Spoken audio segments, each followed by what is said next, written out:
आज के इस सेशन के बाद आप क्वेश्चन से बिल्कुल खेलना सीख जाएंगे। ठीक है, जैसे कि आपने थंबनेल में देखा, बिल्कुल मैं आपको ऐसा दिखाऊंगा क्वेश्चन को सॉल्व करने का मेथड, जिससे आप आसानी से सेकेंडों में ओरली, ठीक है, विदाउट पेन पेपर का ही क्वेश्चन को सॉल्व कर सकते हैं, बस कुछ ट्रिक को यूज करके। ठीक है, तो चलिए शुरू करते हैं। हेलो गाइज, मेरा नाम है Jitendra Kumar Singh, tricky maths family में आप सभी का स्वागत करता हूं। चलिए देख लेते हैं कि पहला नंबर क्वेश्चन क्या है। देखिए पहला नंबर क्वेश्चन क्या बोल रहा है। जो पहला नंबर क्वेश्चन बोल रहा है कि देखिए क्या क्वेश्चन बोल रहा है, एक नई योजना के तहत एक बैंक 30% वार्षिक चक्रवृद्धि ब्याज दर, ठीक है, प्रदान करता है। ठीक है, सूरज इस नई योजना के तहत, ठीक है, कितना 10,000 रुपये जमा करता है और अवधि के अंत में 28,361 रुपये प्राप्त करता है। सूरज ने यह योजना कितने समय के लिए चुनी थी, आपको बताना है, टाइम आपको बताना है। क्वेश्चन आप समझ गए होंगे। चलिए फिर भी मैं क्वेश्चन को और थोड़ा सा अच्छे से समझा देता हूँ। बोल रहा है कि 30% वार्षिक चक्रवृद्धि ब्याज की दर से, ठीक है, कोई एक लड़का कितना 10,000 रुपये जमा करता है। ठीक है, अब अवधि के अंत में उसको कितना 28,361 रुपये प्राप्त होता है। तो आपको बताना है कि वो लड़का जिसका नाम कि सूरज है, ठीक है, वो कितने साल के लिए पैसे को लगाया था। ठीक है, ये आपको निकालना है। तो आप क्या करेंगे, यहाँ पे देखिए मैं आपको दिखाऊंगा कि आप कैसे इसको ओरली सॉल्व कर सकते हैं। भले आपको इसके बारे में कुछ ज़्यादा नॉलेज ना भी हो, फिर भी आप इसको कर सकते हैं। बस एक कॉन्सेप्ट यूज कीजिए होल वैल्यू का। चूंकि देखिए होल वैल्यू को मैंने बहुत ही अच्छे तरह से समझाया है एक वीडियो में, मैं उस वीडियो का लिंक दे दूंगा, या फिर आप डायरेक्ट जाकर यूट्यूब में होल वैल्यू कॉन्सेप्ट करके सर्च कर सकते हैं। ठीक है, वहीं पे आपको मेरा वीडियो आपको देखने को मिल जाएगा। तो देखिए इस क्वेश्चन को सॉल्व कैसे करेंगे। चूंकि यहाँ पे 30% क्या है, वार्षिक चक्रवृद्धि ब्याज की दर है, तो इस 30% का आप क्या निकाल लीजिए, होल वैल्यू निकाल लीजिए। चलिए मैं यहाँ पे निकालता हूँ। तो 30% का होल वैल्यू कैसे निकालेंगे, तो 30% को हम लिख सकते हैं 30/100, बिल्कुल लिख सकते हैं। तो देखिए एक जीरो से एक जीरो कैंसिल हो गया, मतलब 3 कितना आ गया आपका 10 आ गया। तो इसका होल वैल्यू क्या हो जाएगा, चूंकि वृद्धि हो रहा है ना, 30% यहाँ पर क्या चक्रवृद्धि वृद्धि हो रहा है, तब तो जाके कितना हो रहा है 28,361 हो रहा है। तो वृद्धि जब भी हो तो होल वैल्यू क्या होता है, नीचे वाले से ऊपर वाले को जोड़ के लिखते हैं। मतलब 10 और 3 कितना हो गया 13 बट्टा कितना हो जाएगा 10। ये हो गया आपका होल वैल्यू। ठीक है, इतना समझ में आया, बस आपका काम खत्म। देखिए इतना तो आप ओरली कर ही सकते थे, होल वैल्यू तो आप ओरली निकाल ही सकते थे।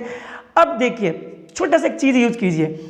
देखिए ये जो लड़का सूरज है ना, इसका पैसा जो है 28,361 रुपये कब हो जाता है।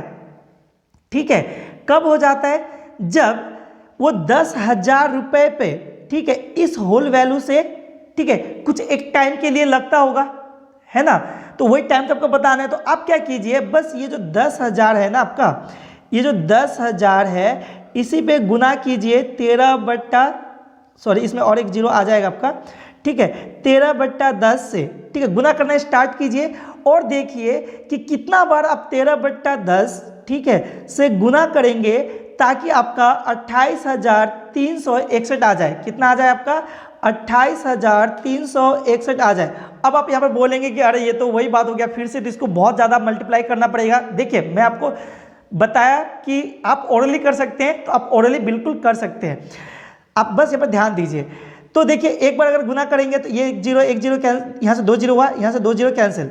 अभी भी 13 से गुना करेंगे तो कितना हो जाएगा, 13 गुना 13 करेंगे कितना हो जाएगा 169 में 2 जीरो लगाएंगे तो इतना आएगा क्या, कभी नहीं।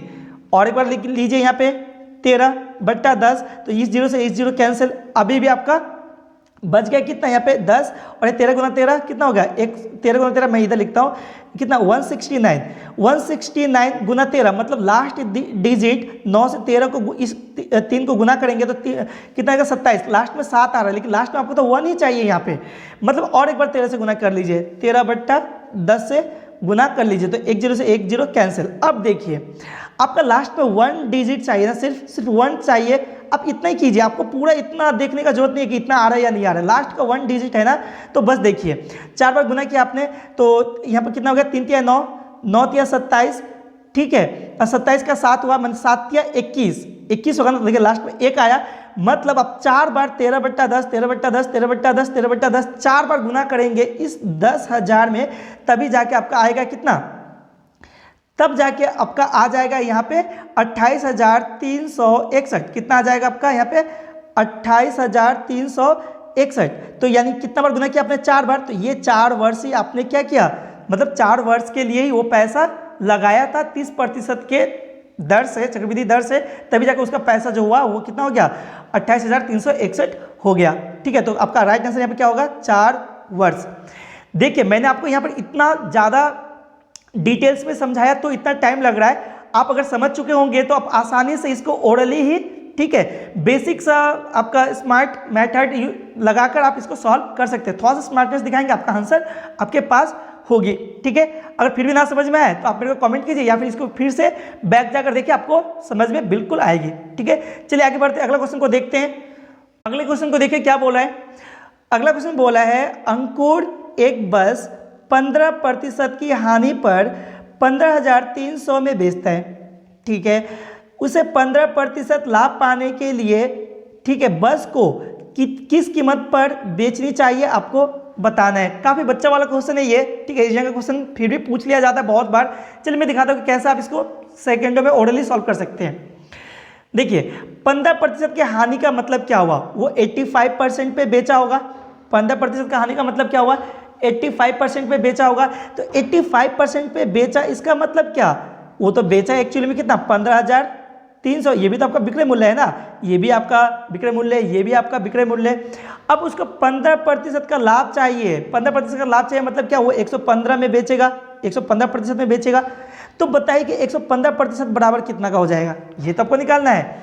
तो 85% बराबर कितना 15,300 का, तो 115% बराबर कितना का, सिंपल सा है। तो देखिए काट लीजिए इसको, 85 से ये वाला कट जाएगा आपका। ठीक है, ये कट जाएगा, ये 17 बार में 5 से, और ये कट जाएगा 23 बार में 115। ठीक है, अब देखिए ये 17 से ये वाला आपका कट जाएगा कितना बार में, 9 बार में, पूरा का पूरा मतलब 900 बार में। ठीक है, ये पूरा का पूरा 900 बार में कट गया। तो 900 गुना 23, ठीक है, आप क्या कर लीजिए, आप 900 क्रॉस मल्टीप्लाई करने मैंने बोला था ना आपको, तो 900 गुना 23 कर लीजिए। देखिए कितना आ जाएगा आपका, तो आपका आ जाएगा 20,700 रुपये। देखिए किस ऑप्शन में है, तो ये रहा, ये ऑप्शन आपका राइट हो जाएगा। सिंपल। 85% बराबर कितना 15,300 का, तो 115% बराबर कितना का, निकालिए, क्रॉस मल्टीप्लाई कीजिए, आपका आंसर आ गया। आई होप आपको समझ में आया होगा। ठीक है, चलिए आगे बढ़ते हैं, अगले क्वेश्चन को देखते हैं। अगले क्वेश्चन को देखिए, काफ़ी आसान क्वेश्चन है।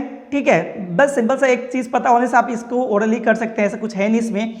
बोला क्या है कि 113 डिग्री और 25 मिनट का पूरक कोण क्या होगा आपको बताना है। ठीक है, तो मैं एक चीज़ आपको बता दूं कि हमेशा याद रखिए कि 1 डिग्री जो बराबर होता है, 1 डिग्री बराबर होता है 60 मिनट का।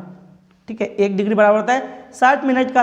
तो बस आपसे चूंकि पूरक कोण पूछा ना, तो आप क्या कीजिए 180 से घटा दीजिए 113 डिग्री और 25 मिनट को, तो घटाइए। तो देखिए यहाँ से हम क्या करेंगे, यहाँ से 1 डिग्री यहाँ पर दे देंगे, मतलब यहाँ पर हो जाएगा 60, तो यहाँ पर हो गया 100 कितना 79, 179 हो गया 179। अब 179 से घटाएंगे किसको, 179 डिग्री 60 मिनट से घटाएंगे 113 डिग्री और 25 मिनट को, तो यहाँ पर हो जाएगा 35 मिनट। ठीक है, और इधर 179 से घटाएंगे 113, तो आपका कितना आ जाएगा, आपका आ जाएगा यहाँ पे 66। ठीक है, तो यह हो जाएगा आपका राइट आंसर 66 डिग्री और 35 मिनट का। किस ऑप्शन में है, तो ये रहा आपका राइट आंसर। आई होप आपको समझ में आया होगा, बहुत ही आसान सा है। आगे बढ़ते हैं, अगले क्वेश्चन को देखते हैं।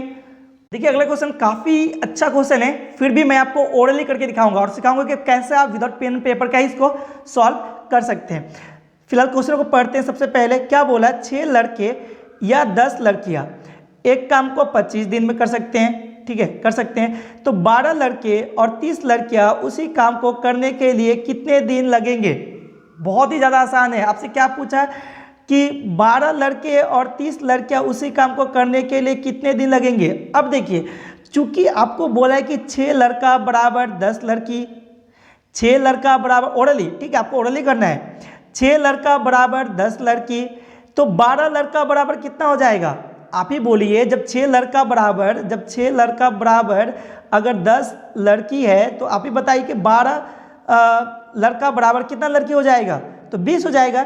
तो 20 लड़की, ये रहा 20 लड़की प्लस ये 30 लड़की, कितना हो जाएगा आपका 50, ये 5 है। ठीक है, 50 लड़की तो हो गया तो आपका। देखिए चूंकि 10 लड़की किसी काम को 25 दिन में, 10 लड़की किसी काम को 25 दिन में, तो 50 लड़की किसी काम को कितने दिन में, ठीक है। ये तो कुछ करने को है ही नहीं, सिंपल आप बोल देंगे 5 दिन में। फिर तो 5 आपका राइट आंसर हो जाएगा। देखिए किस ऑप्शन में, ये रहा 5 आपका यहाँ पे करेक्ट हो जाएगा। आपको ओरली करना है, बिल्कुल आप ओरली ढंग के क्वेश्चन को अटेम्प्ट कर सकते हैं, ठीक है। आई होप आपको समझ में आया होगा, ठीक है। अच्छा मैं यहाँ पे एक रिक्वेस्ट करना चाहता हूँ। देखिए मैं हमेशा विदाउट पेन एंड पेपर का काफ़ी क्वेश्चंस का सीरीज में स्टार्ट किया हूँ। आपको अगर इस ढंग का वीडियो चाहिए विदाउट पेन एंड पेपर का, और अच्छी मेथड्स चाहिए, न्यू मेथड चाहिए जिससे आप आसानी से सेकंडों में आंसर को निकाल सकते हैं, तो आपको चैनल को सब्सक्राइब करके रखना पड़ेगा, ताकि आपको हर रोज इस ढंग का वीडियो टाइमली आपको मिलता रहे, ठीक है। चलिए आगे बढ़ते हैं, अगला क्वेश्चन को देखते हैं। अगले क्वेश्चन को देखिए, ये भी काफ़ी ईजी सा क्वेश्चन है लेकिन इंपॉर्टेंट भी है। देखिए क्या बोल रहा है, यदि एक त्रिभुज के कोणों का अनुपात कितना 2:4:3 है, तो त्रिभुज के सबसे छोटे कोण और सबसे बड़े कोण का योग क्या होगा, आपको बताना है। बहुत ही आसान है, चूंकि आपको पता है कि किसी भी त्रिभुज का जो टोटल कोण होता है कितना 180 डिग्री का होता है, 180 होता है ना। तो देखिए यहाँ पर कितना 2:4:3, यानी अनुपात 9 बराबर हम बोल सकते हैं ना, टोटल कोण 180 बोल सकते हैं। अनुपात 9 बराबर 180, तो बताइए कि अनुपात 1 बराबर कितना, तो अनुपात 1 बराबर 9 से काट दीजिए ना 20 हो गया ना, अनुपात 1 बराबर 20। तो आपसे क्या पूछा है कि छोटे कोण और बड़े कोण का योग बताइए। तो देखिए अनुपात 1 बराबर 20, तो छोटा कोण कितना है 2, तो अनुपात 2 बराबर कितना हो गया 40। अनुपात सबसे बड़ा कोण क्या है, देखिए 4, तो अनुपात 4 बराबर कितना 80। तो आप ही बताइए 40 और 80 का योग बोला है कितना हो जाएगा 120। देखिए ये रहा 120 आपका यहाँ पे करेक्ट हो जाएगा, ठीक है। चलिए आगे बढ़ते हैं, फिलहाल अगला क्वेश्चन को देखते हैं। देखिए अगला क्वेश्चन क्या है, काफ़ी बार एनटीपीसी वगैरह रेलवे के एग्जाम में काफ़ी बार इस ढंग का क्वेश्चन पूछा जाता है। आप देखते ही आंसर बोल सकते हैं इस ढंग का क्वेश्चन को। पढ़िए क्वेश्चन को, एक नियमित बहुभुज में प्रत्येक बाह्य कोण 36 का है, 36 डिग्री का है, तो इसकी भुजाओं की संख्या ज्ञात कीजिए। कुछ करना ही नहीं है, 360 में आप सिंपल सा क्या कीजिए, यहाँ पे 360 में जो आपका डिग्री दिया बाह्य कोण दिया हुआ है, जो कि आपका 36 दिया हुआ है, काटिए इससे कितने बार कट जाएगा 10 बार में, तो हो गया आपका 10 राइट आंसर। आइए आपने समझा, करना क्या है, जब भी आपका नियमित बहुभुज का बारे में बात करें और बाह्य कोण आपका गिवन हो, ठीक है, और आपसे भुजाओं की संख्या अगर आपसे पूछे, भुजाओं की संख्या अगर आपसे पूछे तो क्या करेंगे 360 में, ठीक है, 360 में हमेशा क्या करेंगे, जो आपका बाह्य कोण दिया है उससे भाग लगा दीजिए। तो देखिए 360 में हमने भाग लगाया 36 से, आपका आंसर कितना आ गया 10। ये रहा आपका राइट आंसर हो गया, ठीक है। आई होप आपको समझ में आया होगा। चलिए आगे बढ़ते हैं, अगले क्वेश्चन को देखते हैं। काफ़ी बड़ा क्वेश्चन दिख रहा होगा आपको, लेकिन करेंगे तो ओरली ही, ठीक है। बड़ा क्वेश्चन हो या छोटा हो, करेंगे तो ओरली। देखिए बहुत ही आसान क्वेश्चन भी है, देखने में सिर्फ बड़ा लग रहा है। पढ़ते हैं, एक तेल के टैंक को भरने में 15 मिनट लगते हैं। हालांकि तेल टैंक एक निकासी होगा, ठीक है, निकासी पाइप के माध्यम से खाली किया जा रहा है, जो इसे 30 मिनट में खाली कर सकता है। यदि निकासी पाइप खुला रहता है तो इस टैंक को पूरी तरह से भरने में कितना समय लगेगा। मतलब क्या, दोनों पाइप साथ में खोला जा रहा है। तो देखिए एक पाइप जो कि भर रहा है, भरने का उसका एफिशिएंसी क्या है 15 का, मतलब सॉरी 15 मिनट में भर सकता है, टाइमिंग क्या है 15 मिनट का। खाली कर, ये प्लस में होगा, है ना, चूंकि भर रहा है, और खाली कर रहा है कितना 30 मिनट में, चूंकि ये माइनस में होगा क्योंकि खाली कर रहा है ये, ठीक है। तो देखिए दोनों का टोटल काम आप करवाएंगे कितना, दोनों का एलसीएम निकालिए, दोनों का एलसीएम निकालेंगे तो आपका आएगा 30। तो इसका एफिशिएंसी कितना हुआ, 15 से भाग लगाइए 30 को, कितने बार में, ये होगा 2 बार में। 30 से भाग लगाइए 30 को तो 1 बार में, मतलब पहले भरने का एफिशिएंसी 2 का, खाली का 1 का। दोनों को साथ में काम कराएंगे तो 2 - 1 2 - 1 3, तो 3 से भाग लगा दीजिए, सॉरी 2 - 1 ना, तो 1 हो गया, तो 1 से भाग लगा दीजिए किसको 30 को, तो आपका आएगा क्या कितना 30 मिनट। तो आपका राइट आंसर क्या हो जाएगा 30 मिनट, बस ये तो आपका राइट आंसर, ठीक है। तो आई होप आपको सभी क्वेश्चन समझ में आए होंगे। तो इस ढंग से आप अच्छे लेवल के क्वेश्चन को भी ओरली कर सकते हैं, ठीक है। तो चलिए मिलते हैं अगले सेशन में, जहाँ पे मैं और क्वेश्चन, अच्छे क्वेश्चन लेके आऊँगा और आपको सिखाऊंगा कि कैसे आप अच्छे मेथड से सिंपली ओरली क्वेश्चन को हैंडल कर सकते हैं, आंसर ला सकते हैं, ठीक है। तो चलिए मिलते हैं अगले सेशन में, तब तक के लिए थैंक यू। पढ़ते रहिए और सीखते रहिए।